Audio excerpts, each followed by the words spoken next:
सभी भक्तों का एक बार फिर से स्वागत करते हैं। हम श्री राम कथा का श्रवण कर रहे थे। कुछ समय से बाल कांड हमने देखा कि किस तरह से तुलसीदास के बारे में हमने सबसे पहले चर्चा किया। ये जाना कि किस तरह से शास्त्रों में ये वर्णन आता है, भविष्य पुराण और भविष्य उत्तर पुराण में ये वर्णन आता है कि वाल्मीकि मुनि ही कलयुग में तुलसीदास जी के रूप में आएंगे और किस तरह से वो ही इसका प्रचार करेंगे। हनुमान जी के द्वारा लिखा गया ये ग्रंथ तुलसीदास जी फिर से इसको, जो कि वाल्मीकि हैं, फिर से इसको उसी ग्रंथ को फिर से प्रकाशित करते हैं और कलयुग में जन सामान्य के लिए अवधी भाषा में इसको लिखते हैं। अवधी भाषा में लिखने के लिए इनको शिव जी ने ही बोला था। हमने ये भी कथा सुनी कि किस तरह से बनारस में विश्वनाथ मंदिर में इन्होंने रामचरितमानस जो ग्रंथ था, इसका सत्यापन स्वयं शिव जी ने किया। जब शिव जी के सामने इस ग्रंथ को रख दिया गया, रात भर इसको छोड़ा गया, अनेकों और भी ग्रंथों के बीच इस ग्रंथ को रखा गया, तो फिर रामचरितमानस के ऊपर, सबसे ऊपर ले आकर के शिव जी ने रामचरितमानस को रखा और इसके ऊपर लिखा सत्यम शिवम सुंदरम। जिसका मतलब ये है कि मैं सत्यापित करता हूँ, यही सत्य, शुभ और सुंदर है। सत्यम शिवम सुंदरम ये शिव जी का सिग्नेचर है। फिर ये तुलसीदास जी के बारे में हमने कथा सुनी। उसके बाद फिर हमने अ, देखा कि किस तरह से अपनी पत्नी से तुलसीदास बहुत आसक्त हो जाते हैं। राम कथा करते रहते हैं लेकिन अपनी पत्नी से बहुत आसक्त होते हैं। उनकी पत्नी आकर के उनको ये याद दिलाती है। एक दिन जब वो छत से कूद करके उसके घर पहुंच जाते हैं, तो उसकी पत्नी ये कहती है कि अस्थि चर्म यह देह ममता में ऐसी प्रीति, ऐसी जो श्री राम माँ होत न तव भोगी थी। फिर तुलसीदास लिखना शुरू करते हैं। फिर उसके बाद ये चर्चा आती है कि तुलसीदास किस तरह से हनुमान जी से ये प्रार्थना करते हैं कि हनुमान जी कृपा करके आप मुझे भगवान राम का दर्शन कराइए। तो तुलसीदास को भगवान चित्रकूट में दर्शन देते हैं।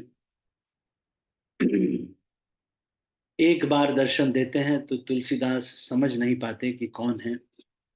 दूसरी बार फिर से भगवान राम और लक्ष्मण आते हैं, छोटे बालक के रूप में आते हैं, और तुलसीदास जब उनको देखते हैं तो हक्का बक्का रह जाते हैं, तिलक बना रहे होते हैं।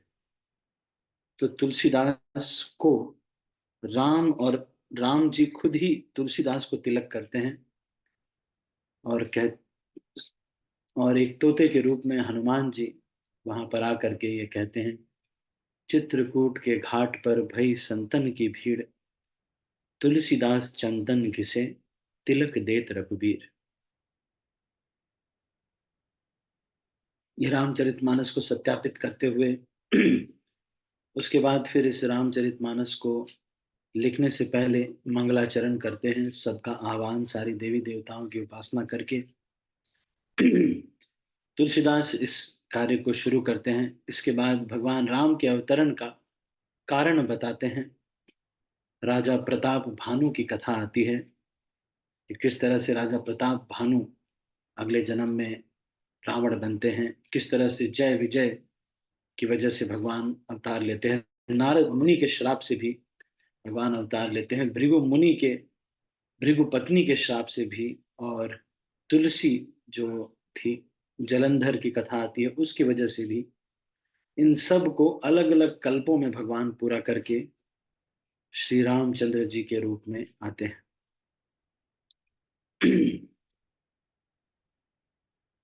उसके बाद हमने ये कथा सुनी कि किस तरह से भगवान श्री राम जब प्रकट होते हैं, चारों भाई किस तरह से यज्ञ, पुत्र कामेष्टि यज्ञ होता है, और ऋषि श्रृंग नाम के ऋषि पुत्र कामेष्टि यज्ञ करते हैं।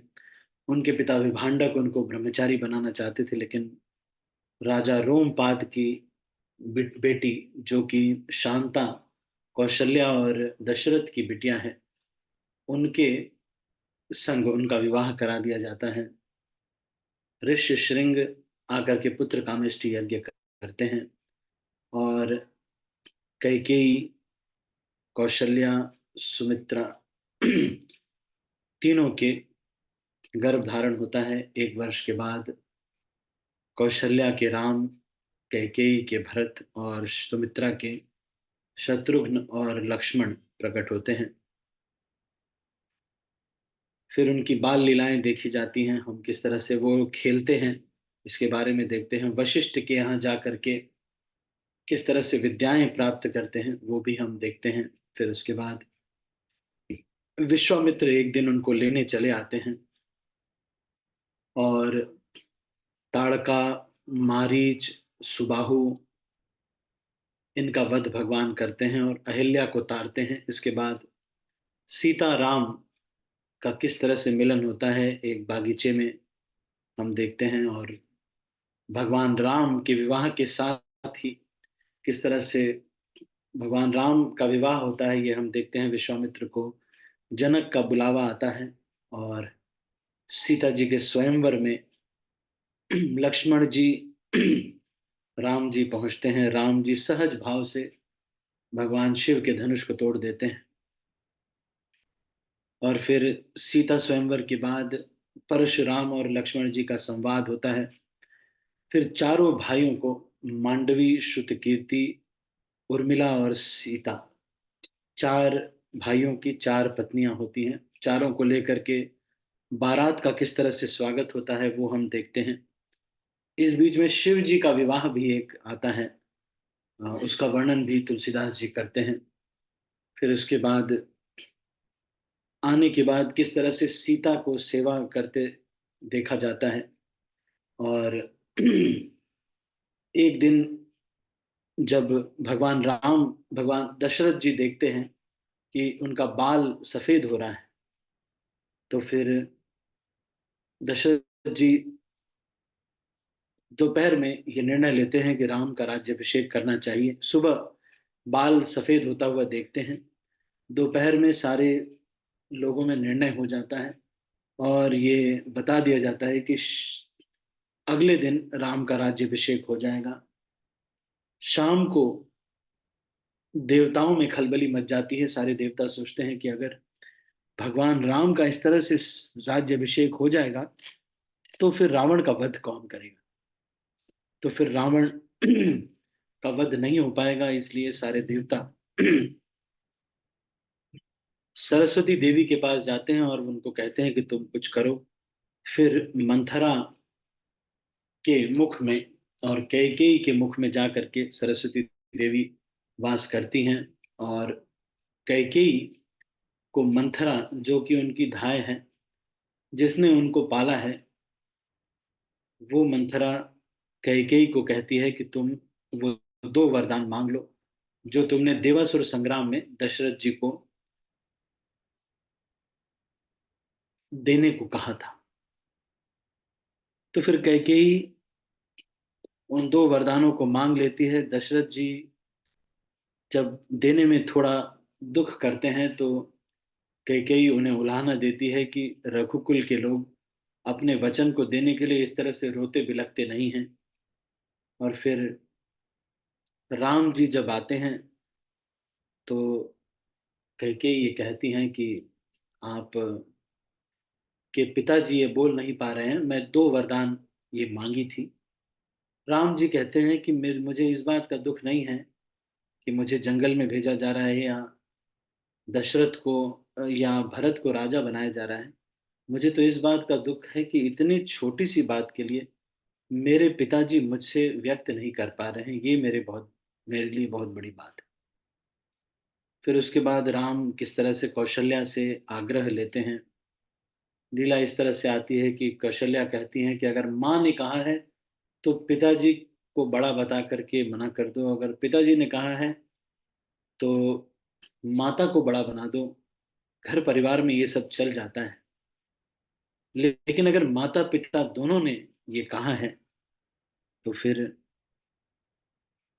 वो जंगल 100 अयोध्या के समान है। तो फिर ये लीला इस तरह से चलती है। लक्ष्मण जी को जैसे ही पता चलता है वो बैग वैग पैक करके तुरंत ही चले आते हैं। उनको लगता है कि पूछने का तो कोई सवाल ही नहीं पैदा होता है कि चलना है कि नहीं चलना है। तो लक्ष्मण जी भी तापस तपस्या वाला वेश धारण करके आ जाते हैं और अपनी माँ के पास राम जी से सबसे पहले कहते हैं कि आपने मुझसे पूछा नहीं। बोल बोल तो दिया होता। हर चीज के लिए मैं पार्टी कभी चेंज नहीं किया, तो मैं आपके साथ चलूंगा नहीं।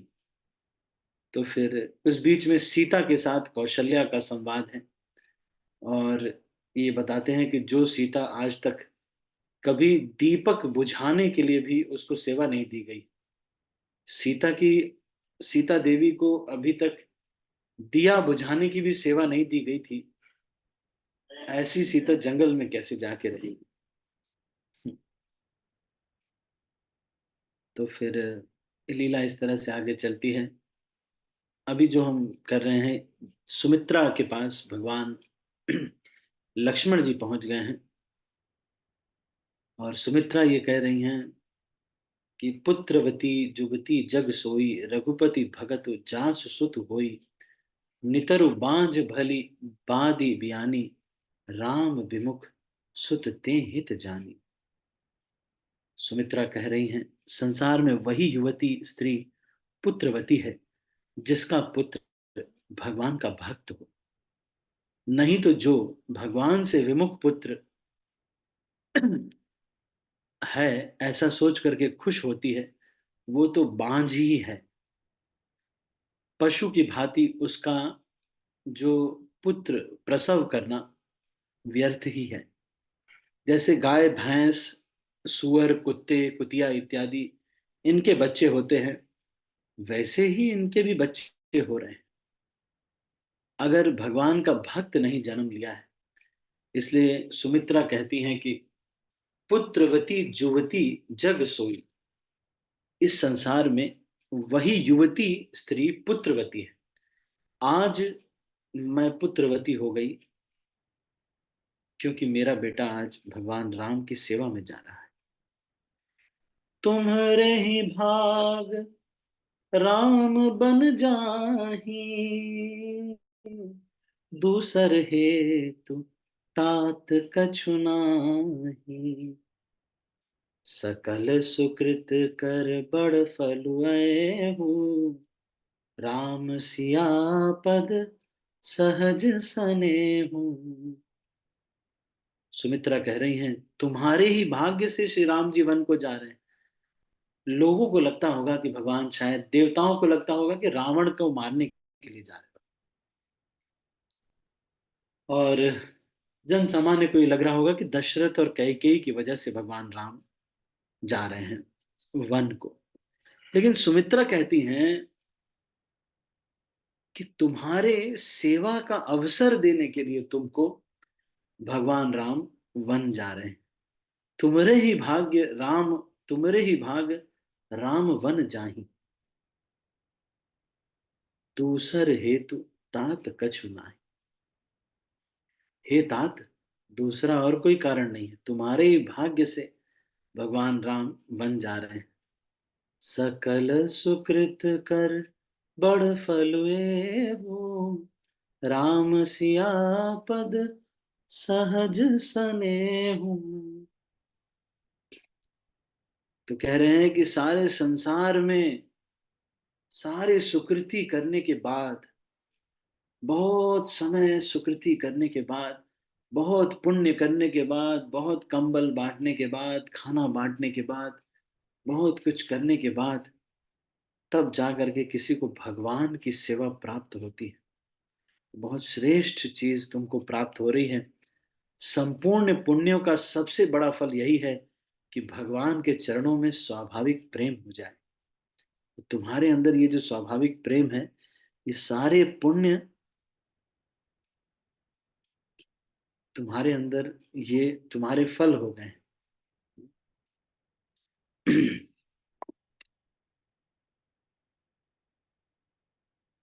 अब सुमित्रा ये आदेश दे रही हैं कि क्या क्या चीजों से तुम ध्यान रखना। तो कह रही हैं, राग रोष ईर्षा मद मोह, जनि सपने हो इनके बस हो, सकल प्रकार विकार बिहाई, मन क्रम वचन करे हो सेवकाई। एक सेवक को कह रहे हैं कि सेवक को अपने स्वामी से ये 5 चीजें ध्यान रखनी है। क्या कह रहे हैं कि सपने में भी, बातचीत में नहीं, सपने में भी अगर कभी राग रोष, मतलब उनके प्रति गुस्सा आ जाए, ईर्ष्या हो जाए, उनसे अपने को बड़ा समझने लगे और संसार में किसी और चीज के प्रति मोह इत्यादि होने लगे, तो ये स्वप्न में भी नहीं लाना तुम।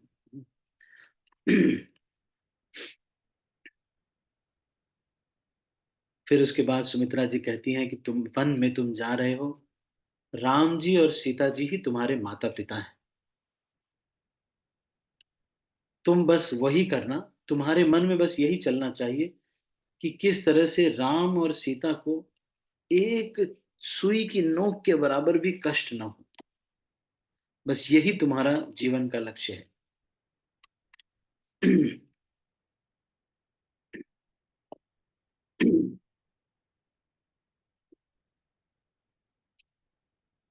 और उन्होंने, सुमित्रा जी ने आशीर्वाद दिया, अपनी माँ के द्वारा ये आशीर्वाद मिल रहा है।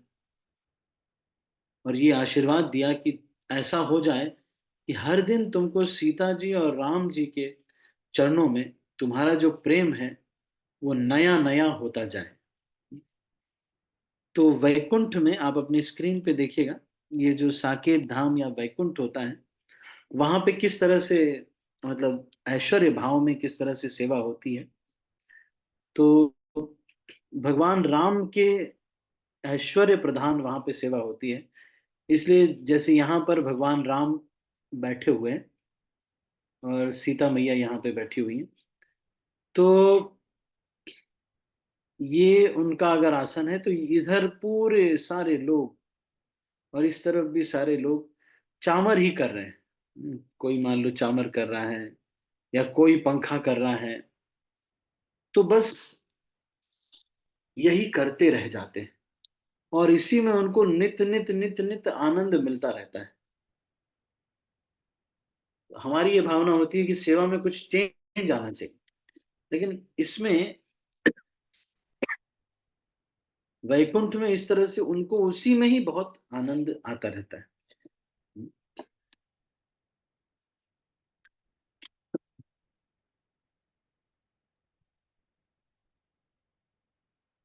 तो यहाँ पर इसी चीज को ये कह रहे हैं, कि तुम्हें नित नित आनंद मिलता रहे। फिर उसके बाद लक्ष्मण जी को बहुत सारा आशीर्वाद देते हुए लक्ष्मण जी वहां से ऐसे भागे जैसे कि कोई हिरन फंदा तोड़ा के भागता है।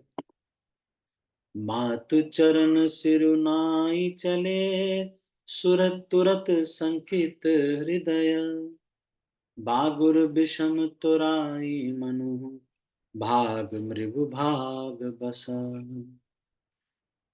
कह रहे हैं कि माता के चरणों में सिर नवाकर हृदय में डरते हुए लक्ष्मण जी कि कोई और विघ्न ना आ जाए, चलो मम्मी वाला तो मैनेज हो गया, कि तुरंत इस तरह से चल दिए जैसे सौभाग्यवश कोई हिरन किसी कठिन फंदे को तुड़ाकर भाग निकला हो। लक्ष्मण जी वहां गए जहां जानकी नाथ जी थे और भगवान राम को देखकर बड़े प्रसन्न हुए। उनके चरणों की वंदना की। नगर के स्त्री पुरुष आपस में सब बात कर रहे थे कि विधाता ने कैसी बात बिगाड़ी है देखो। सब लोग दुखी हो रहे थे। ऐसा लग रहा था जैसे शहद छीन लिया गया हो तो मधुमक्खियां व्याकुल हो जाती हैं। ऐसे ही अयोध्या में जैसे लगा कि अयोध्या रूपी छत्ते में किसी ने पत्थर फेंक दिया हो और उसका जो शहद का छत्ता है उसको निकाल लिया हो, मधुमक्खियां एकदम बौरा जाती हैं। वैसा ही अयोध्या लग रही थी।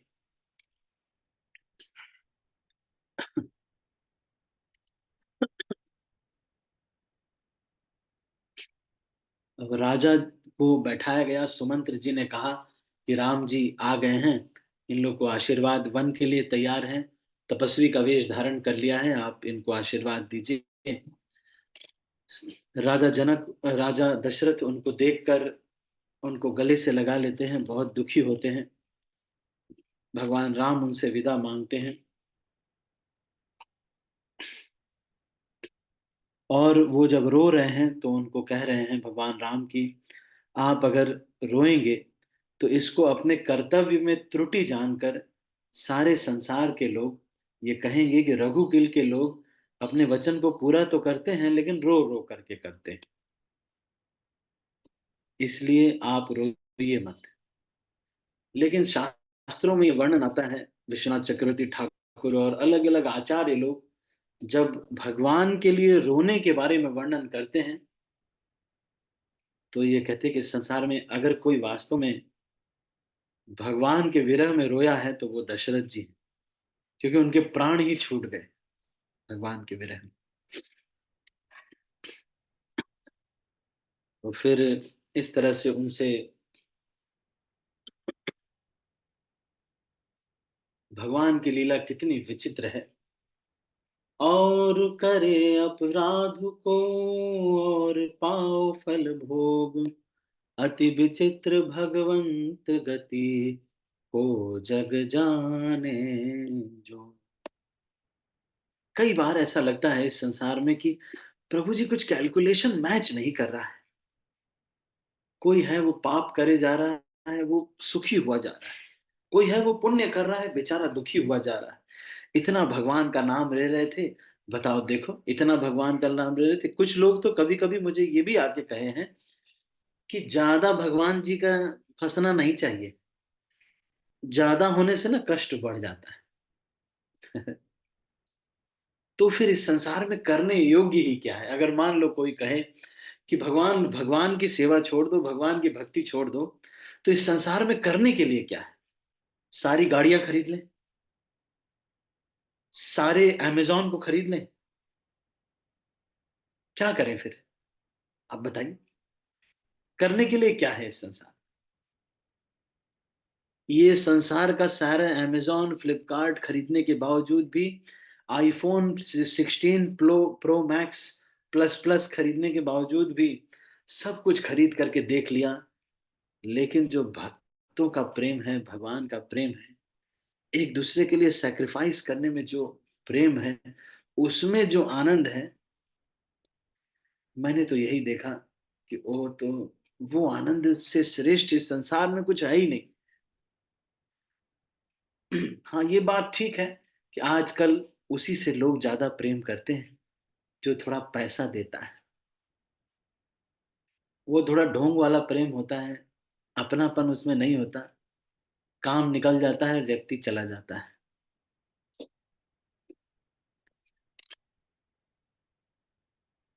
तो ये कह रहे हैं कि अपराध कोई और करे, कोई और फल भोगे। देखो,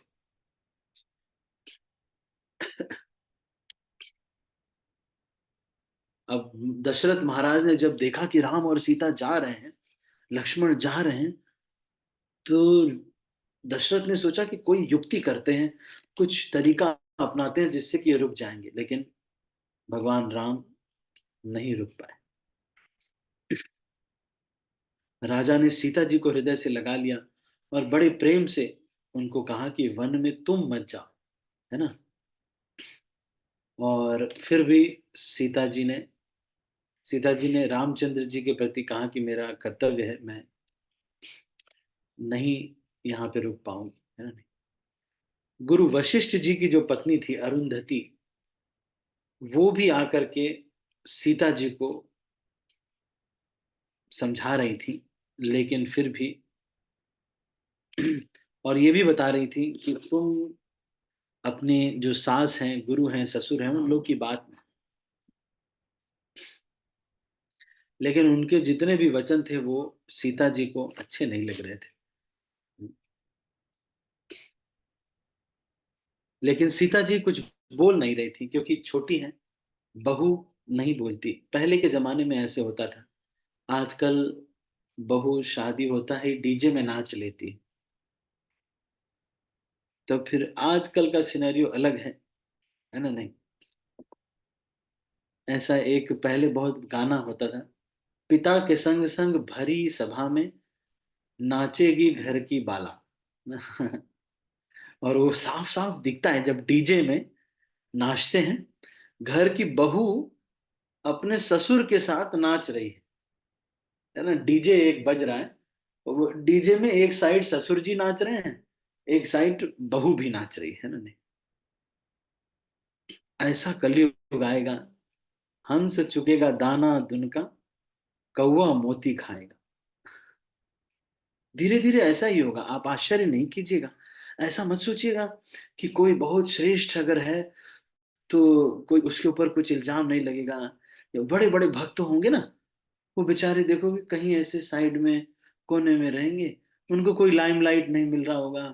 बेचारे कहीं किसी तरह चुपके चुपके करके भजन करके चले जाएंगे। मेरे गुरु महाराज एक दिन बोल रहे थे, कहते हैं बहुत सारे ऐसे भक्त हैं, तुमको मालूम नहीं है उनके बारे में, और वो भगवत धाम चले गए। और बहुत सारे ऐसे भक्त हैं जिनको तुम जानते हो बहुत, लेकिन वो भगवत धाम नहीं जाएंगे।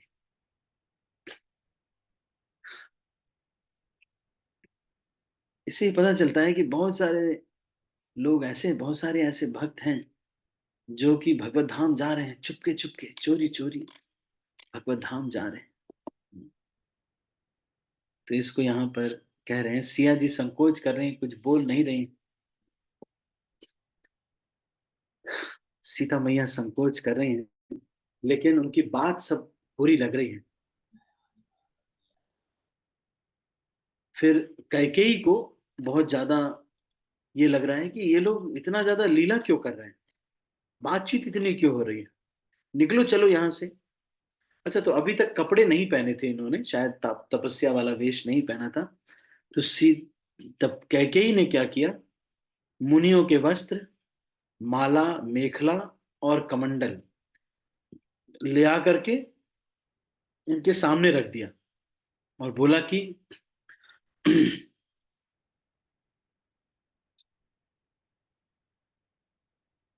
कि तुम्हारे जो पिताजी है ना, ये तुमको कभी भी जंगल जाने के लिए बोलेंगे नहीं, है ना।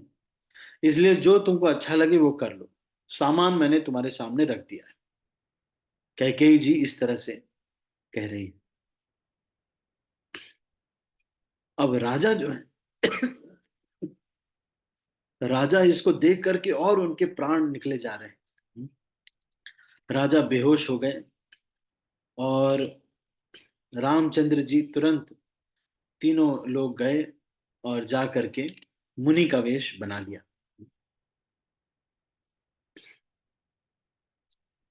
और राम जी वहां से जब चले, सबको समझाते हुए जा रहे हैं, रामचंद्र जी ने ब्राह्मणों को सबको बुलाया,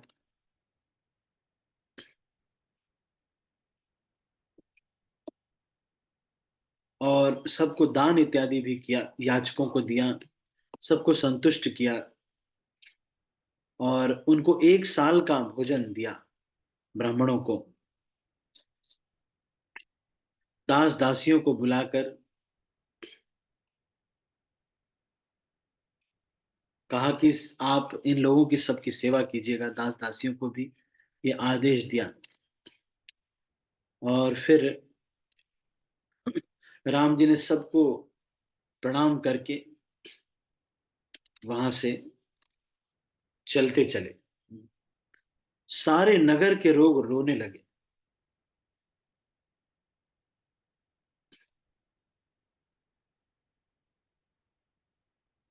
और वहां लंका जो नगरी थी, वहां पर बहुत बुरे शगुन होने लगे और अयोध्या में भी शोक छा गया। देवलोक में सब लोग बहुत खुश हो गए कि चलो अब भगवान राम रावण को मारेंगे। हम्म। और कुछ देवता दुखी भी थे कि भगवान राम अयोध्या छोड़ के जा रहे हैं।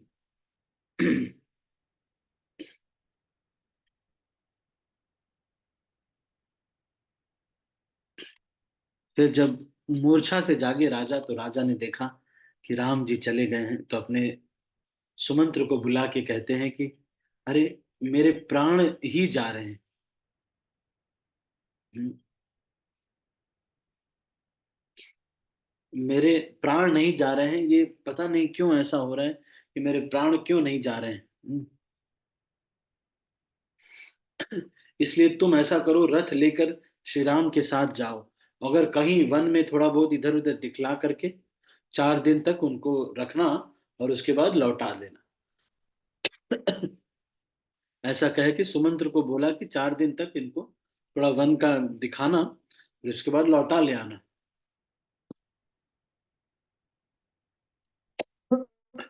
और अगर दोनों भाई नहीं लौटे, तो तुम इनको सीता को बोल देना कि जाने दो, ये तो ऐसे ही है, ये लोग हैं, तुम इनको लेके चलो, है ना। तो आप उनको लेके आ जाना। ऐसा कौन बोल रहे हैं? दशरथ जी बोल रहे हैं।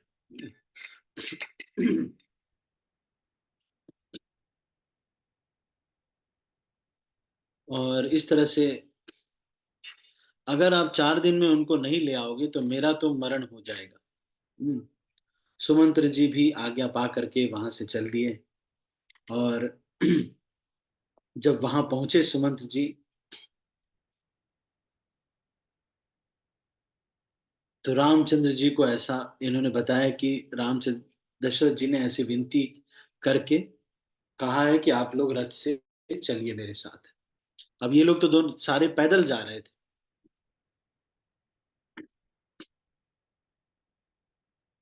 और सारे लोग फिर रथ में चढ़ गए। आज पहली बार ऐसा हुआ कि अयोध्या में डर लग रहा, और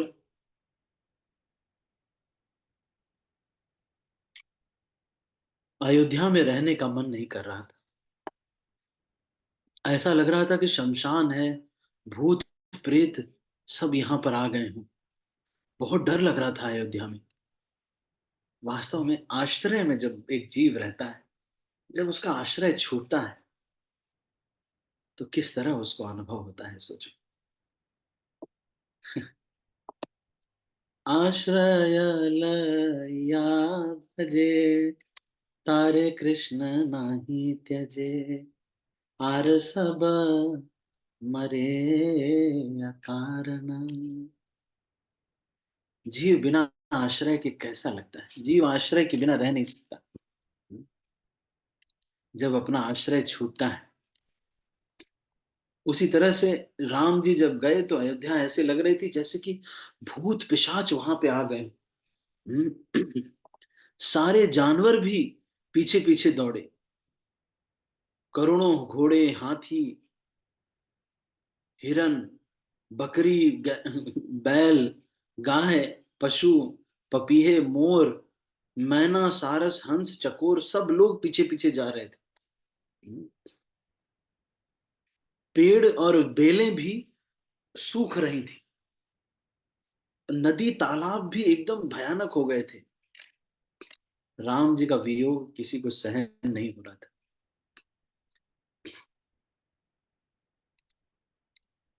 फिर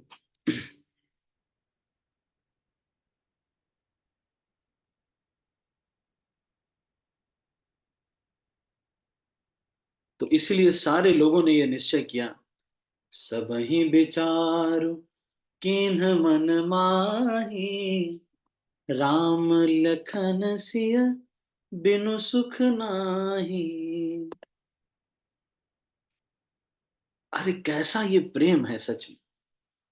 ये प्रेम के भूखे, कितना प्रेम, कितना श्रेष्ठ है ये प्रेम। सब लोगों ने विचार किया कि अगर राम सिया और लक्ष्मण नहीं है तो इनके बिना तो कोई सुख नहीं है।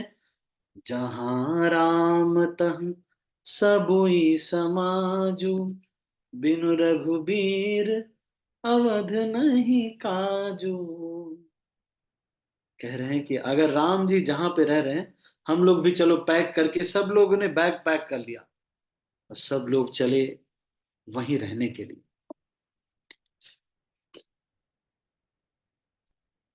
अब घर छोड़ के चले साथ अस मंत्र दृढ़ाई, सुर दुर्लभ सुख सदन बिहाई। राम चरण पंकज प्रिय जिनहि, विषय भोग बस करहि कितनहि। किसी ने ये नहीं सोचा कि मेरी नई नई शादी हुई है। किसी ने ये नहीं सोचा कि अरे मेरा तो अभी भी नया नया महल बना है। किसी ने ये नहीं सोचा कि मेरे घर में इतना सारा सुख है, घी दूध दही सब कुछ भरा हुआ है। सब कुछ छोड़ करके, बैग पैक करके, अपनी अपनी बेडिंग ले करके, जो भी सब लोग अच्छा कुछ नहीं लिया, कोई पैकिंग भी नहीं कर रहा है। बेडिंग वगैरह नहीं है किसी के पास। एज इट इज सब लोगों ने घर छोड़ दिया। शिला प्रभुपाद ने भी बड़ी अच्छी नाम, बहुत अच्छा नाम रखा है, Bhagavad Gita as it is. बहुत सारी प्रॉब्लम तो एज इट इज से ही सॉल्व हो जाती। शिला प्रभुपाद ने इतना अच्छा लिखा है, नाम इतना अच्छा डाला है, Bhagavad Gita as it is, जशी आहे तशी, है ना, यथारूप। मतलब जैसा बोला जाए वैसा करो, जीवन सरल हो जाए। जैस एज इट इज। भगवान भी भक्तों को भी कैसे लेना चाहिए, एज इट इज। अगर कोई भक्त बोल रहा है कि प्रभु जी ये गमला मैंने नहीं तोड़ा है, तो विश्वास करके accept devotees on their face value. कर लो ना विश्वास। जानते हो आप, मैं भी जानता हूं कि उन्होंने ही गमला तोड़ा है, लेकिन चलो विश्वास कर लेते हैं ना उनके ऊपर, क्योंकि वो भगवान का भक्त है भाई। गमले से तो बड़ा ही चीज है वो। गमला तोड़ दिया ना उसने, चलो कोई बात, ज्यादा बुरा नहीं मानना चाहिए। Accept devotees on their face value. अगर कोई भक्त कह रहा है कि मेरे पास समय नहीं है, तो मान लो समय नहीं है उसके पास, और उसी तरह से उनसे बात कीजिए। बोलिए प्रभु जी, ठीक है प्रभु जी, वो उसको हम लोग किसी तरह से मैनेज कर लेंगे, और पता नहीं जो भी किसी कारणवश टूट गया होगा, शायद कोई तो हल्का सा भूकंप आया होगा, चलो कोई बात नहीं। ऐसे एक्सेप्ट करके देखो तो सही, भक्त को लगेगा कि यार वो भी जानता है ना अपनी गलती तो, तुम तो उसको चोर बना दिए। अरे वो तो जानता है अपनी गलती, एक्सेप्ट करके तो देखो। ऑपरेशन सक्सेसफुल बनाना चाहिए। ऑपरेशन सक्सेसफुल, पेशेंट डाइड, क्या फायदा होगा। ऑपरेशन चाहे सक्सेसफुल हो ना हो, आपका दोष दर्शन का ऑपरेशन सक्सेसफुल नहीं हुआ, लेकिन पेशेंट तो अभी जीवित है। पेशेंट आपसे प्रेम करता है, and now since you have overseen his faults, he is in love with you. Now since you have accommodated him, he is in love with you. Now since you are creating a culture of acceptance, you are creating a culture of love, you are creating a culture of respect, you are creating a culture of decency, you are creating a culture of giving space, so they are loving you. Let us create a culture of love. Let us read Ramcharitmanas, and let us create a culture of love. Let us create a culture of respect. Why not? What is so great about finding fault in anybody? Any damn cheap person can find fault in anybody. What is so great about it? अरे इस संसार में कौन नहीं दोष देख सकता है? कौन नहीं दूसरे की गलती बता सकता है? कौन नहीं ये बता सकता है कि तुम गलत हो, मैं सही हूं? कौन नहीं अपने फायदे के लिए कार्य करता है? कौन नहीं दूसरे का इस्तेमाल करता है? क्या इसमें बहुत श्रेष्ठ है? अरे चलो इससे ऊपर उठ करके हम अपने से शुरुआत करते हैं, एक ऐसा कल्चर बनाने का, एक ऐसा सिस्टम बनाने का, एक ऐसा समाज बनाने का जिसमें सब लोग एक दूसरे के दुख देखते हैं, पर ये जानते हैं, उनके कष्टों को भी देखते हैं, पर ये जानते हैं कि कैसे करेंगे, ये एक्सेप्ट कर लेगा। हम्म, किसी के घर में जाते हैं, उनके घर प्रसाद पाते हैं, ये जानते हैं कि अगर इस तरह से उनके हाथ में पैसे देंगे तो वो मना करेंगे, तो उनके अल्टर में ले जा करके 500 रुपए रख के आ जाते हैं। Let us create a culture of respect. Let us create a culture of sacrifice. कहां से शुरू होगा? हमसे शुरू होगा। हम त्याग शुरू करें। ये बात तो सही है कि सब लोग ये बोलेंगे, आके एक दिन सब लोग आपका इस्तेमाल कर लेंगे, सब लोग आपको यूज करके थ्रो कर देंगे। एक दिन मैंने यही प्रश्न अपने गुरुदेव से पूछा कि महाराज, मैं बहुत विनम्र अगर हो जाऊंगा, मान लो कभी मेरे ऊपर कुछ कुछ अगर इस्तेमाल किया गया, मुझे यूज किया गया, या फिर अ, अ, मेरे ऊपर कुछ अगर किया गया, तो मैं फिर भी अगर विनम्र हो जाऊंगा महाराज, तो आपको नहीं लगता मेरा एक्सप्लॉइटेशन हो जाएगा? दिल्ली मंदिर की बात है। दिल्ली मंदिर में मैं बैठा हुआ तो महाराज क्लास दे रहे थे। हम्म, तो उस समय महाराज खूब बात करते थे। आजकल तो तबीयत खराब थोड़ी है, तो महाराज बोलते, don't worry, in Krishna consciousness you always win.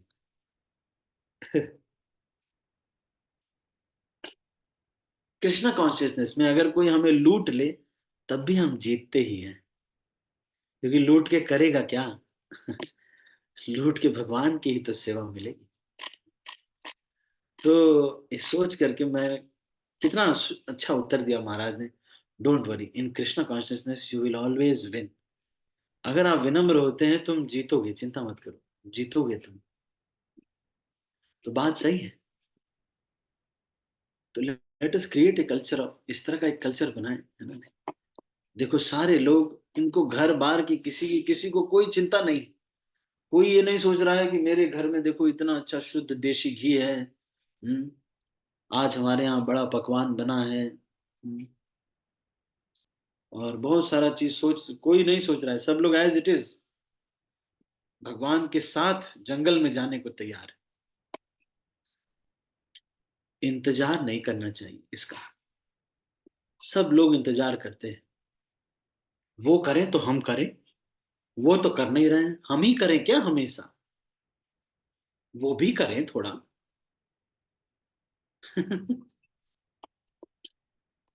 यही इंतजार करते रह जाते हैं कि कब शुद्ध आचरण करेंगे। सबका इंतजार करते हैं, प्रभु जी पहले सबको भगवत धाम जब भेज दूंगा ना, तब मैं भगवत धाम जाऊंगा। अरे उन्होंने गलत आचरण किया, या उन्होंने कुछ कर लिया, तो उससे तुम प्रभावित तो मत हो। बालक वृद्ध गृहाई गृह, लगे लोग सब साथ, तमसा तीर निवासु किए, प्रथम दिवस रघुनाथ। तमसा नदी के किनारे पूरा टेंट लग गया, सब लोग जमीन पे ही, बच्चे बूढ़े, बच्चे छोटे छोटे बच्चे भी, सब लोग जा करके पहले दिन तो तमसा नदी के किनारे ही सब लोग सो गए वहीं पर।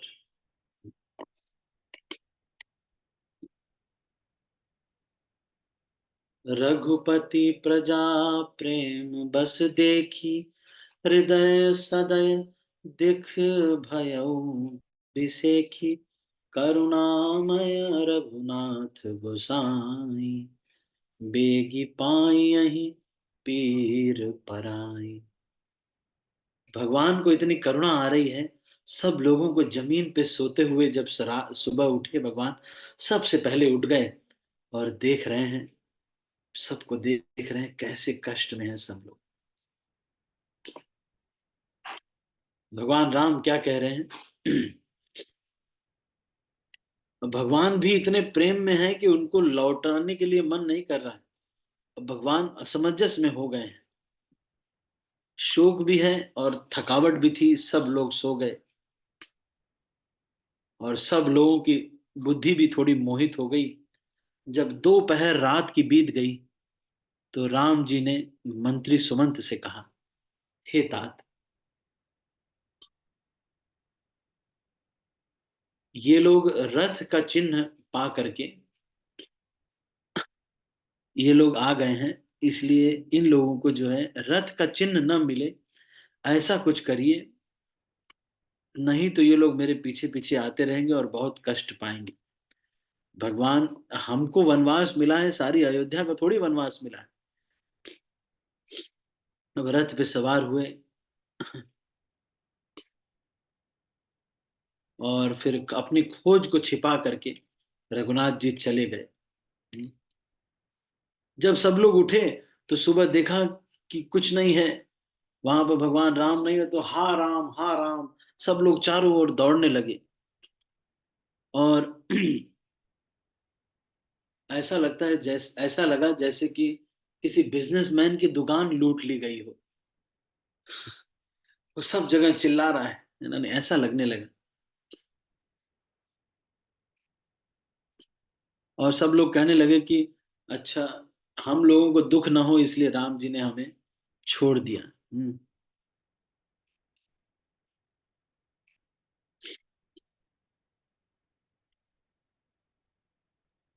फिर इस तरह से सब लोग विलाप करते हुए अयोध्या जी में आ गए और सब लोग ये सोच रहे थे कि एक दिन हमको जो कष्ट हुआ है, वही कष्ट राम जी को 14 साल तक होगा। वो सोच करके रोते ही जा रहे थे, सब लोग रोते ही जा रहे थे। बहुत सारे लोग ने ये निर्णय ले लिया, केवल एक भरत ने नहीं, बहुत सारे लोगों ने निर्णय ले लिया कि जब तक भगवान राम का दर्शन नहीं कर लेंगे तब तक व्रत रखेंगे। जैसे कि आज जो मंदिर बना है, उसके लिए भी बहुत सारे लोगों ने व्रत रखा था। और देखो, ये यहाँ पर भी ये वर्णन आ रहा है, राम दरस हित नेम व्रत, लगे करन नर नारी, मनहु कोक को की कमल, दीन बिहने तमारी। अब बहुत सारे लोगों ने ये व्रत ले लिया कि जब तक भगवान राम दिखेंगे नहीं तब तक भूमि शयन करेंगे। कुछ लोगों ने ये कहा कि जब तक राम जी दर्शन अगली बार नहीं देंगे तब तक भोजन नहीं करेंगे, केवल फल पे वास करेंगे। इस तरह से जो है कुछ लोगों ने व्रत ले लिया। तो इस तरह से ये जो है कथा अभी हम अभी यहीं पर समाप्त करते हैं। हमारे पास 2 मिनट है, यदि किसी का कोई प्रश्न है तो आप पूछ सकते हैं। इसके आगे की चर्चा हम आज हमने लगभग कुछ 20 एक पेज पढ़े। इसके आगे की चर्चा हम आगे अगले कल करेंगे। तो यदि आपके मन में कोई प्रश्न आ रहा है, कोई शंका है, या फिर कुछ कहना चाहते हैं, कुछ आपको प्रसंग अच्छा लगा या कुछ ऐसा, तो आप कह सकते हैं।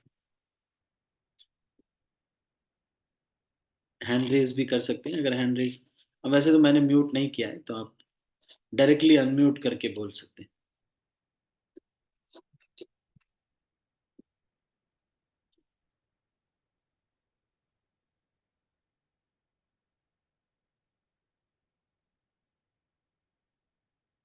एनी क्वेश्चंस और कमेंट्स या कुछ कहना चाहते हैं?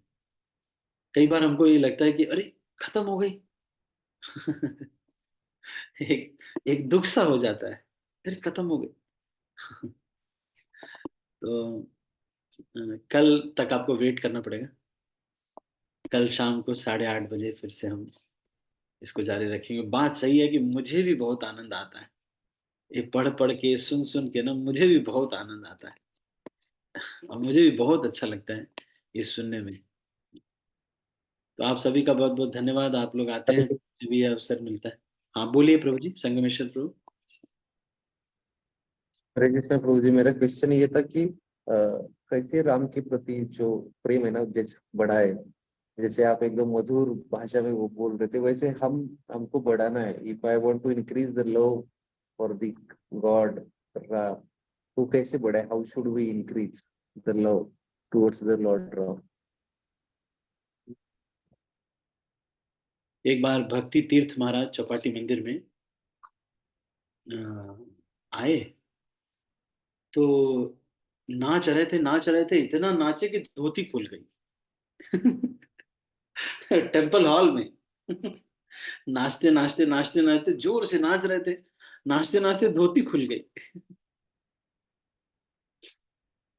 तो फिर तुरंत उनकी भागवतम क्लास थी, तो तुरंत धोती तुरंत पहना और व्यासासन पे बैठ गए। गुरु पूजा में खूब नाचे सारे ब्रह्मचारियों के साथ एकदम। उसके बाद फिर बोलते हैं, पहला लाइन बोल रहे हैं, क्या बोलते हैं? So the goal of life is to go crazy for Krishna. भगवान की सेवा के लिए पागल होके देखना चाहिए। बहुत सारे लोग पागल होते हैं इस संसार में, बाइक राइडिंग के लिए, पैसे के लिए। लड़के लड़कियों में इश्क विश्क हो जाता है, वो भी कई लोग ट्राई करते हैं। दुनिया में सब चीज करने के लिए पागल होते हैं, आप इसके लिए पागल होके देखना चाहिए। भगवान की प्रसन्नता के लिए पागल होके देखना चाहिए। कृष्ण प्रसन्न हो रहे हैं, महाप्रभु प्रसन्न हो रहे हैं, मेरे गुरुदेव प्रसन्न हो रहे हैं ना, मैं वो काम को अपना जान भी न्यौछावर करके करूंगा अगर कृष्ण प्रसन्न हो रहे हैं तो। कृष्ण को प्रसन्नता होते हुए देख करके भगवान का अभिषेक हो रहा है, भक्त लोग भगवान के कीर्तन में नाच रहे हैं। आप ही ये सोचो, कृष्ण अगर वहां से कैमरा लगा करके जूम करके देख रहे होंगे, तो कौन कौन से ऐसे कार्य होंगे जिनको देख करके भगवान रुक्मिणी को, सत्यभामा को, राधा रानी को, विशाखा ललिता को बोलते होंगे, अरे देखो क्या क्या हो रहा है, देखो देखो। कौन से ऐसे कार्य होंगे जिनको जूम करके वो देखते होंगे, और वो चीजों को लिख करके हमको उन चीजों को होते हुए देख करके आनंदित होना चाहिए। तो वो चीजों के पीछे पागल होकर के, to enhance love we should go crazy for service, and to enhance service,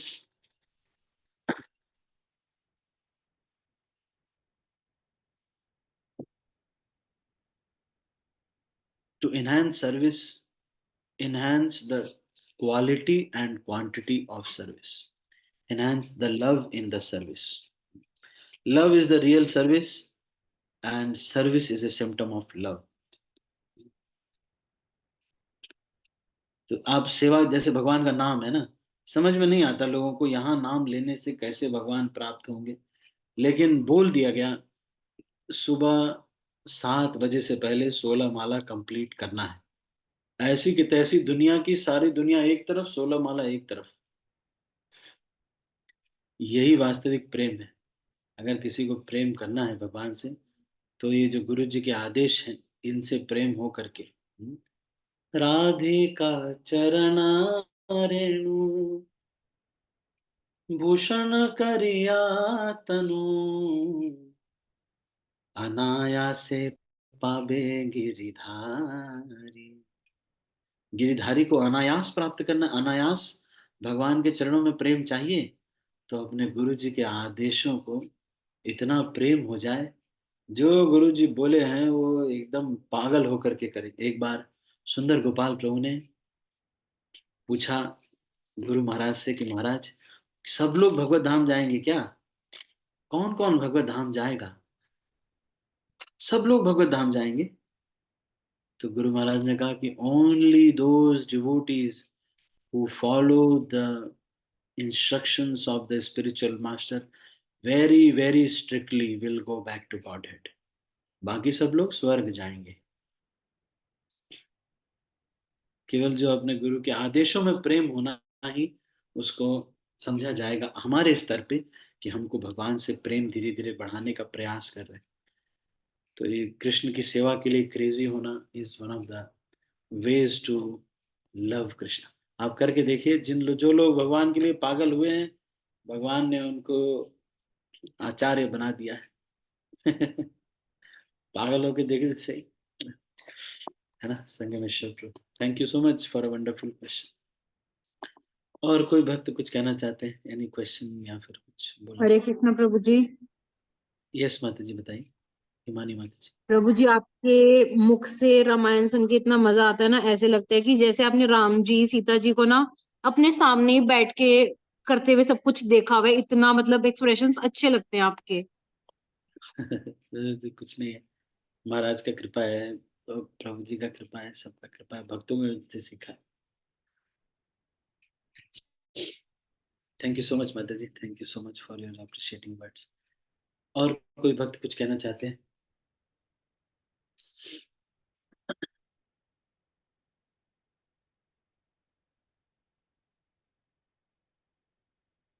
तो अभी हम इसको यहीं पर समाप्त करते हैं। आप सभी भक्तों का बहुत बहुत धन्यवाद। हरे कृष्णा। श्रील प्रभुपाद